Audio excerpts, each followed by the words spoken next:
हाय, आज के इस वीडियो में हम यहाँ पे class 11th MHT CET chapters का एनालिसिस करेंगे एंड देखेंगे वेटेज क्या है, डिफ़िकल्टी लेवल क्या है। कुछ स्टूडेंट्स को हल्का सा कन्फ्यूजन था, उनको लग रहा था कि सारे चैप्टर्स होते हैं CET में। नहीं, CET में सिलेक्टेड चैप्टर्स होते हैं और ये सिलेक्टेड चैप्टर्स आपके सामने हैं। सो क्लास 11th के सारे चैप्टर्स नहीं है, ये चैप्टर्स हैं। इसमें से भी कुछ स्टूडेंट्स का एक ही क्वेश्चन रिपीट होता है, डिलीटेड करना है कि नहीं करना है। डिलीटेड का मतलब होता है डिलीटेड, सीधी बात।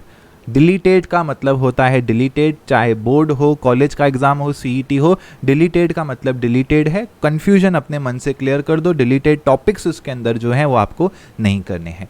चलिए स्टार्ट करते हैं। तो इसमें मैं आपको MHT CET के हिसाब से बताते जा रहा हूँ अब कि कौन सा चैप्टर कैसा है और क्या है। बात करते हैं वेटेज के बारे में। सबसे पहली बात, वेटेज कभी भी यहाँ पे फिक्स नहीं होती है। MHT CET एग्ज़ाम में कभी भी फिक्स वेटेज नहीं होती है, ये चीज़ आपको यहाँ पे समझनी पड़ेगी। एग्जाम्पल तौर पे 2021 में जितने भी MHT CET के पेपर हुए, सब पेपर्स के अंदर 3 मार्क का ग्रेविटेशन चैप्टर था। 3 मार्क्स का pure gravitation, critical velocity, escape velocity, binding energy. 3 mark का तो सिर्फ और सिर्फ क्या था यहाँ पे, 3 मार्क्स का तो हमारा ग्रेविटेशन चैप्टर था यहाँ पे। ओके, अगर टोटल वेटेज इन चैप्टर्स की है 10 मार्क, ओके, क्लास 11 से टोटल वेटेज है 10 मार्क, उसमें से 3 मार्क का ग्रेविटेशन। मतलब ऐसा समझ जाइए, पिछले साल तो हर एक चैप्टर में से सिर्फ एक क्वेश्चन आया है, ग्रेविटेशन में से 3 क्वेश्चन आए हैं। बाप रे बाप, ये क्या बात हुई।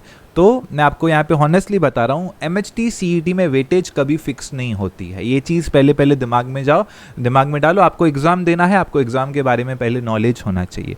ओके, तो बात करते हैं यहाँ पे ग्रेविटेशन के बारे में। तो ग्रेविटेशन की वेटेज होती है यहाँ पे 2 से 3 मार्क्स के बीच में। ओके, ऑप्टिक्स की वेटेज होती है यहाँ से 2 से 3 मार्क्स के बीच में। ठीक है, इलेक्ट्रोस्टैटिक्स की बात करें, आप इलेक्ट्रोस्टैटिक्स को सेपरेट नहीं कर सकते हो। इलेक्ट्रोस्टैटिक्स आपका क्लास 11th में भी है, इलेक्ट्रोस्टैटिक्स आपका क्लास 12th में भी है। तो आप ऐसा गॉस लॉ आ गया, क्या बोलोगे, किधर का है, 11th का है, 12th का है। गॉस लॉ इधर भी है, गॉस लॉ उधर भी है, तो यू कैन नॉट सेपरेट। तो इलेक्ट्रोस्टैटिक्स की जो टोटल वेटेज है वो हो जाती है 4 से 5 मार्क्स दोनों मिला के। हाँ, class 11th plus class 12th मिला के। ओके, उसी तरीके से सेमीकंडक्टर्स की भी जो वेटेज है वो हो जाती है करीबन 2 से 3 मार्क्स। कितनी हो जाती है, 2 से 3 मार्क्स इसकी वेटेज हो जाती है। अगेन ओके, 4 तो मुश्किल है, 4 तो नहीं गया है, नहीं 4 आज तक नहीं गया है। सो 2 से 3 मार्क्स इसकी वेटेज हो जाती है। कब, जब आप क्लास 11th और क्लास 12th को ऐड कर देते हो, क्योंकि इसमें आप सेपरेशन कर ही नहीं सकते हो ना। एग्जाम्पल तौर पर आपको डायोड का क्वेश्चन आया, ओके, आपसे पूछा गया है व्हाट इज डायोड, तो किधर का, अभी डायोड तो इधर भी है, 11th में भी है, डायोड आपको 12th में भी है। ओके, सो इस वजह से इनकी वेटेज मिक्स है।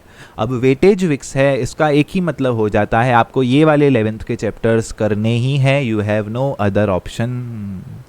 ओके, करने ही है, ये तो आपको क्लास 11th के चैप्टर करने ही है। तो जो लोग कंफ्यूज हैं कि सर समझ में नहीं आ रहा है, कहाँ से स्टार्ट करें, समझ में ही नहीं आ रहा है, स्टार्ट करो सेमीकंडक्टर से। क्यों, सेमीकंडक्टर पूरा का पूरा थ्योरेटिकल पार्ट है। पूरा सेमीकंडक्टर क्या है, थ्योरी है। 11th के सेमीकंडक्टर में भी फॉर्मूलाज नहीं है, 12th के सेमीकंडक्टर में ट्रांजिस्टर छोड़ के उसमें भी फॉर्मूलाज नहीं है। You can start with semiconductors. बात करते हैं साउंड चैप्टर की। साउंड चैप्टर की वेटेज है 1 मार्क। बात करते हैं थर्मल प्रॉपर्टीज़ ऑफ मैटर की। थर्मल प्रॉपर्टीज़ ऑफ मैटर की भी वेटेज है 1 मार्क। 2 मार्क से इससे आज तक क्वेश्चन नहीं आया है, तो ये 1 मार्क वाले स्मॉल चैप्टर हैं।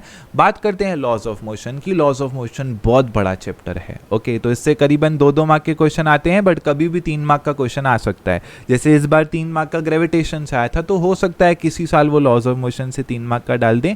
सो उसकी वेटेज है 2 से 3। And motion in a plane से आपका 1 से 2 मार्क का क्वेश्चन आता है, क्योंकि मोशन इन अ प्लेन के 3 हिस्से हैं, सर्कुलर मोशन और projectile motion as well as kinematic equation. तो कुछ भी 2 पार्ट इसमें से आ सकते हैं। So this is the estimated weightage जो इतने सालों से महाराष्ट्र में चल रही है, 2019 के बाद जब सिलेबस चेंज हुआ है। अब बात करते हैं डिफ़िकल्टी लेवल की। तो मैं अच्छे से आप लोगों को जानता हूँ, आपने 11th नहीं किया है और उसमें कोई शर्म की बात नहीं है, राइट। बार बार वही चीज़ें दुख पहुँचाना कि तुमको 11th नहीं आता है, इट्स फाइन। अगर आपको ईजीएस्ट में ईजीएस्ट चैप्टर चाहिए, स्टार्ट कीजिए साउंड से। ओके, साउंड चैप्टर सबसे पहले कीजिए। चैप्टर शुरू होगा, चैप्टर ख़त्म हो जाएगा, पता भी नहीं चलेगा। ओके, साउंड चैप्टर से कीजिए। बेसिक मस्त छोटा चैप्टर है। कैसे मैग्नेटिक मटेरियल्स है यहाँ पे 12th में, उतना ही छोटा चैप्टर हमारा साउंड है।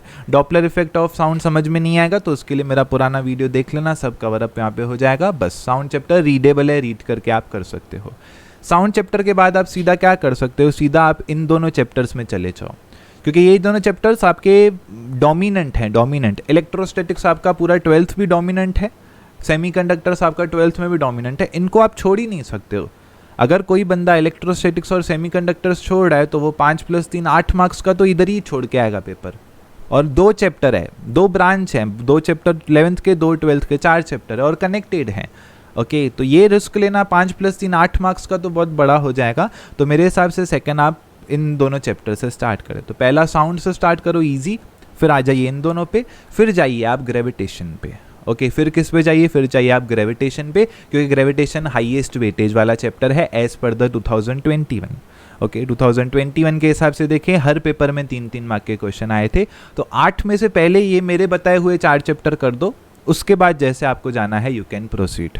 ठीक है, चलिए बात करते हैं thermal properties of matter. Thermal properties of matter पूरा का पूरा बेसिक है काइनेटिक थ्योरी ऑफ गैसेस का, पूरा वही है CP CV, बट इसके सम्स हार्ड हैं। पहले ही बता रहा हूँ सम्स हार्ड हैं, तो उसको आप बाद में प्रेफर कर सकते हो।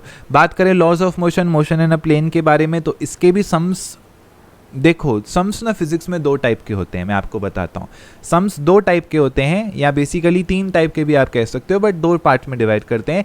एक होते हैं सम्स जिसको हम ट्रेस कर सकें, कैसे बीट्स के क्वेश्चन होते हैं, बीट्स के क्वेश्चन मैं बता दिया मेथड, यही मेथड करते रहो आंसर आते रहेगा।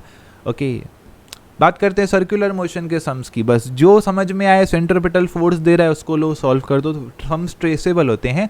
मोशन इन अ प्लेन और लॉज ऑफ मोशन के सम्स ट्रेसेबल नहीं है, आपको समझेगा ही नहीं क्या किधर से प्रकट हुआ, कौन किधर से यूज़ करना है, कुछ भी आपको नहीं समझेगा। तो अगर आप start motion in a plane और लॉज ऑफ मोशन से कर रहे हो तो पहले ही डीमोटिवेशन आपका घर बन जाएगा, तो पहले तो वो चीज़ नहीं करना है। तो सबसे पहले साउंड, ग्रेविटेशन, इलेक्ट्रोस्टैटिक्स, सेमीकंडक्टर, इन चारों पे अपना एम डालो एंड उसके बाद आप यहाँ पे प्रोसीड अप कर सकते हो।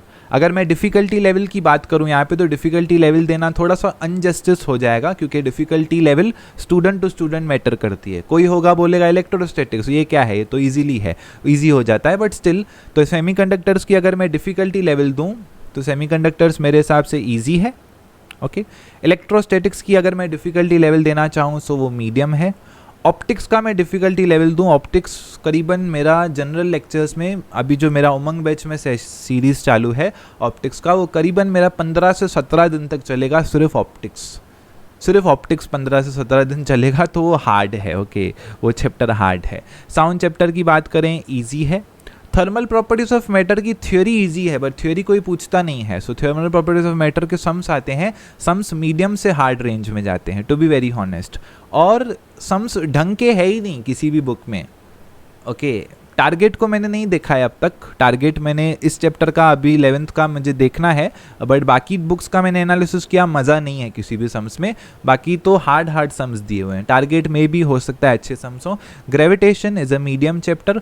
लॉज ऑफ मोशन और मोशन इन अ प्लेन में ईजी पार्ट भी है, हार्ड पार्ट भी है, तो ये सारे का सारा मिक्स है। So that was all about my strategy about the class 11th MHT CET and that's it. Wish you all the very best.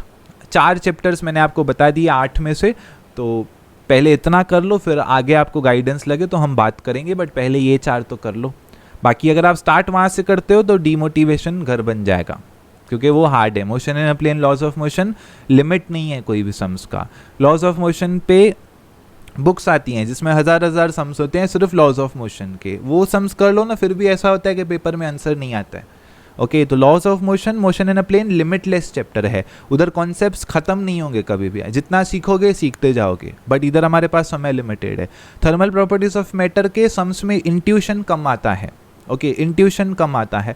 Optics के सम्स में सब लगता है, 3D इमेजिनेशन एंड सब लगता है, तो ये 4 बाद में करना। ग्रेविटेशन फॉर्मूला पता है, हो जाएगा। साउंड फॉर्मूला पता है, हो जाएगा। इलेक्ट्रोस्टैटिक्स फॉर्मूला पता है, हो जाएगा। सेमीकंडक्टर्स थ्योरी पता है, हो जाएगा। Wish you the best.